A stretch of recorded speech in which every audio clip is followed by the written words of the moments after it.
The law requires you to show some kind of connection between the different cases in order to join the case and present the case to a The jury. courtroom fell silent as two teenagers began to laugh. Not a nervous chuckle, not an uncomfortable giggle, but full, mocking laughter directed at a grieving mother who had just described finding her daughter's body. The mother's hands trembled as she clutched a photograph. Her voice cracked, her tears fell, and these two young killers laughed, right there, in front of everyone. What the judge did next would send shockwaves through the entire justice system. And before we go any further, I need you to do something for me. If you're watching from anywhere in the world, drop your location in the comments right now. Let's see how far this story reaches, because what happened in that courtroom that day needs to be heard everywhere. And hit that subscribe button, because cases like this, stories that expose the darkest corners of human nature, they need to be told. Now, let me take you back to where this nightmare truly began. But I'm warning you, what you're about to hear will make you question everything you think you know about justice, about evil, and about how far someone can fall before there's no coming back.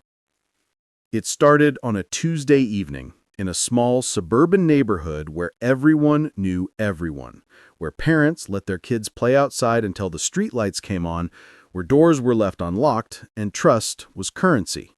Skylar Neese was 16 years old, bright-eyed, full of dreams, and she had two best friends she would have died for. She didn't know they were planning to kill her. Skylar was the kind of girl who lit up every room she entered. Her laugh was infectious. Her loyalty was unshakable. She worked part-time at Wendy's, saved money for college, and spent every free moment with Rachel Schoaf and Sheila Eddy, the two girls she called her sisters. They had sleepovers. They shared secrets. They made promises to always be there for each other. On July 11th, 2012, Skylar snuck out of her bedroom window at 12:30 in the morning. Security footage from her apartment complex captured her climbing into a car with Rachel and Sheila. She was smiling. She trusted them completely. She had no idea she had 3 hours left to live. If you're feeling the weight of this right now, if your stomach is already turning, leave a like on this video, because this story gets darker and we need to make sure it reaches people who care about justice. The three girls drove to a remote area in Pennsylvania, laughing, singing along to the radio, acting like it was just another adventure. But Rachel and Sheila had been planning this for weeks. They had discussed it in detail. They had decided together they were going to kill their best friend. And when they reached a secluded spot, surrounded by trees, when Skylar stepped out of the car thinking they were just going to stargaze and talk like they always did, Rachel and Sheila attacked. They stabbed her, over and over. Skylar screamed for help. She begged them to stop. She called out their names, asking why, pleading with the two people she loved most in the world. But they didn't stop. They counted to 3 and kept stabbing until Skylar stopped moving, until her blood soaked into the earth, until the girl who trusted them with everything took her last breath alone and betrayed. Then they covered her body with branches, drove home, and went to sleep. The next morning, Skylar's parents woke up to find her bedroom window open and their daughter gone. They called the police immediately. They called Rachel and Sheila, asking if they had seen her, if they knew where she was. Both girls looked them in the eye and lied. They cried fake tears. They posted on social media about missing their friend. They helped search for her. They attended vigils. For 6 months, Skylar's parents lived in agony, not knowing if their daughter was alive or dead, clinging to hope while Rachel and Sheila walked free, laughing behind closed doors about what they had done. Can you imagine that? Can you imagine being Skylar's mother, hugging the girls who murdered your child, thanking them for their support while they knew exactly where your daughter's body was rotting in the woods? Drop a comment right now if you think you could have held it together the way Skylar's mother did, because what happened next would break anyone. In January 2013, Rachel Schoaf finally cracked. The guilt, or maybe the fear of getting caught, became too much. She confessed to her lawyer, then led police to Skylar's remains. Sheila Eddy was arrested shortly after, and when investigators asked them why they did it, why they killed their best friend in such a brutal, premeditated way, their answer was chilling. They said they didn't want to be friends with her anymore. That's it. No dramatic fight, no betrayal, no secret worth killing over. They just didn't want to be her friend, and instead of simply ending the friendship like normal human beings, they decided to end her life. The community was devastated. Skylar's parents were shattered, and as the case moved through the legal system, as Rachel and Sheila were charged with first-degree murder, the world waited to see if these two teenage killers would show any remorse, any humanity, any sign that they understood the gravity of what they had done. The courtroom was packed the day of sentencing. Skylar's mother, Mary Neese, stood at the podium to deliver her victim impact statement. Her voice shook as she described the moment she identified her daughter's body, how Skylar's hair was matted with blood, how her hands were frozen in a defensive position, how she could see the terror in her baby's lifeless eyes. Mary spoke about the nightmares, the sleepless nights, the way every single day felt like drowning. And as she spoke, as she poured out her grief in front of a room full of strangers, Rachel Schoaf and Sheila Eddy sat at the defense table and started to laugh. Not quietly, not hidden. They leaned into each other, whispered, and laughed out loud while Skylar's mother wept. The entire courtroom froze. People gasped. Skylar's father lunged forward but was held back by court officers. The disrespect, the cruelty, the absolute lack of remorse was so shocking that even the hardened prosecutors looked horrified. And then the judge spoke. Judge Elliot Huffman had presided over hundreds of cases, seen the worst of humanity, but even he was visibly shaken. He stared at Rachel and Sheila, his jaw tight, his eyes filled with disgust, and he said something that would echo far beyond that courtroom. He told them they were not children.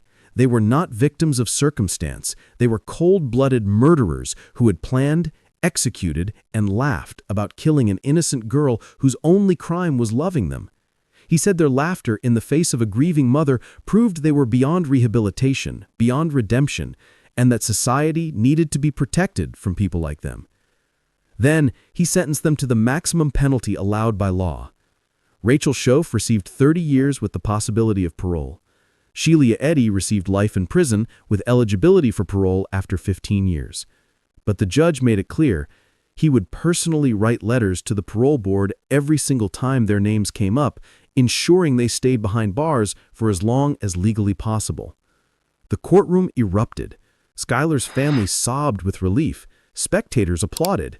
And Rachel and Sheila, for the first time since their arrest, stopped smiling.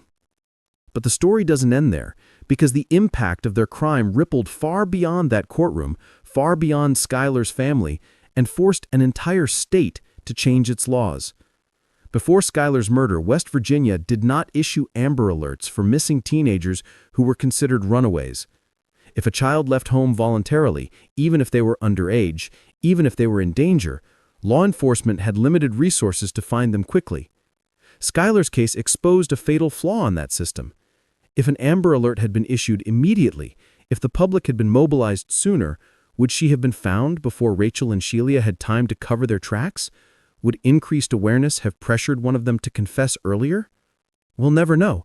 But because of Skylar, because her parents refused to let her death be in vain, West Virginia passed Skylar's Law in 2013, requiring Amber Alerts for all missing children, regardless of the circumstances of their disappearance.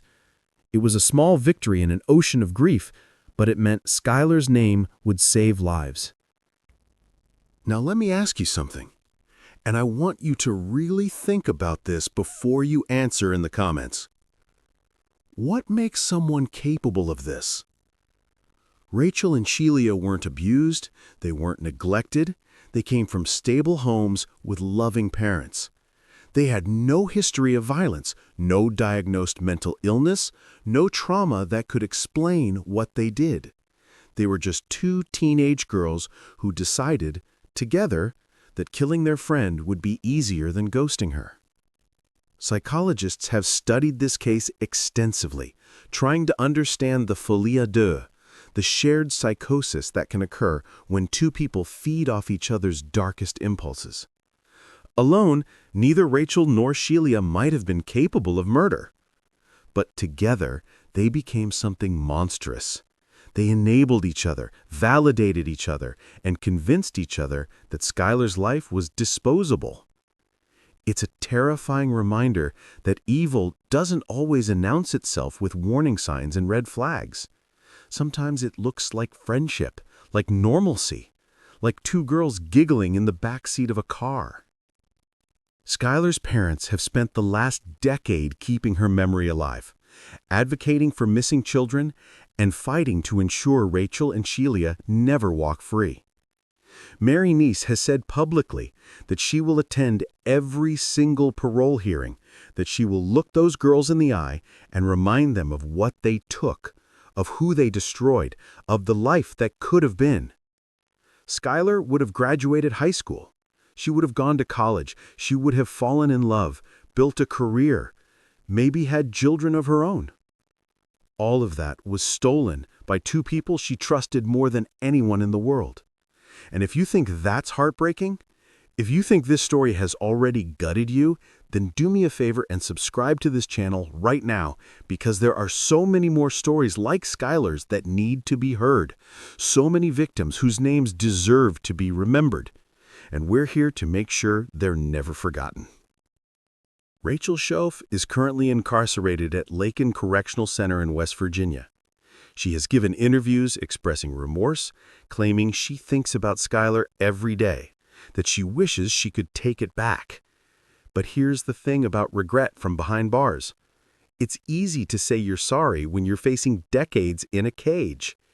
It's easy to cry for the cameras when your freedom depends on convincing a parole board you've changed.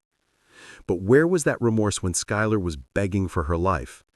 Where was that humanity when Rachel was laughing in court while Skylar's mother describing finding her daughter's decomposed body? Some people believe Rachel deserves a second chance, that she was young, that people can change. Others believe she should rot in prison for the rest of her life. What do you think? Drop your opinion in the comments, because this is the kind of case that divides people, that forces us to confront our own beliefs about justice, about forgiveness, about whether someone who commits an act of pure evil at 16 deserves redemption at 46. Sheila Eddy, on the other hand, has shown no public remorse. She has never apologized, she has never expressed regret. In fact, according to reports from inside the prison, she has bragged about the murder, treating it like a badge of honor, like something that makes her interesting, dangerous, worth noticing. She once tweeted before her arrest, "We really did go on 3," a reference to the countdown she and Rachel used before they started stabbing Skylar. Even behind bars, even knowing the world is watching, Sheila remains cold, detached, and disturbingly proud of what she did. If that doesn't send chills down your spine, if that doesn't make you question how someone can be so fundamentally broken, then I don't know what will. And if you're still watching, if you've made it this far, then you're part of something important. You're part of keeping Skylar's story alive, part of demanding accountability, part of refusing to let monsters hide in the shadows. So go ahead and smash that like button right now, leave a comment telling me what you think should happen to Rachel and Sheila, and make sure you're subscribed, because we have more cases, more stories, more truth that needs to be exposed. But before we wrap this up, I need to talk about something that haunts me every time I revisit this case. Skylar's last words. According to Rachel's confession, as they were stabbing her, Skylar looked at them and said, "Why?" One word, 3 letters, a question that will never have a satisfying answer. Why do people betray the ones who love them most? Why do friendships turn fatal? Why does evil exist in places we least expect it? Skylar died confused, terrified, and heartbroken, and that might be the cruelest part of all. She didn't die at the hands of strangers. She died at the hands of the 2 people she would have done anything for. And her final moments were spent trying to understand how the girls she called sisters could do something so unforgivable. Skylar Neese's story is a tragedy that never had to happen. It's a reminder that not everyone who smiles at you wishes you well, that trust is a precious thing that can be weaponized, and that evil doesn't always wear a mask. Sometimes it wears the face of a friend. Skylar's legacy lives on through Skylar's Law, through her parents' tireless advocacy, and through stories like this one that refuse to let her be forgotten. She was 16 years old, full of life, full of love, and she deserved so much more than the hand she was dealt. So here's what I want you to do. Take a moment, right now, and think about the people in your life who matter. Tell them you love them. Check on your friends. Pay attention to the ones who seem a little off, a little distant, a little too quiet. Because we never know what someone is going through, and we never know when it might be too late. Thank you for following Skylar's story to the end.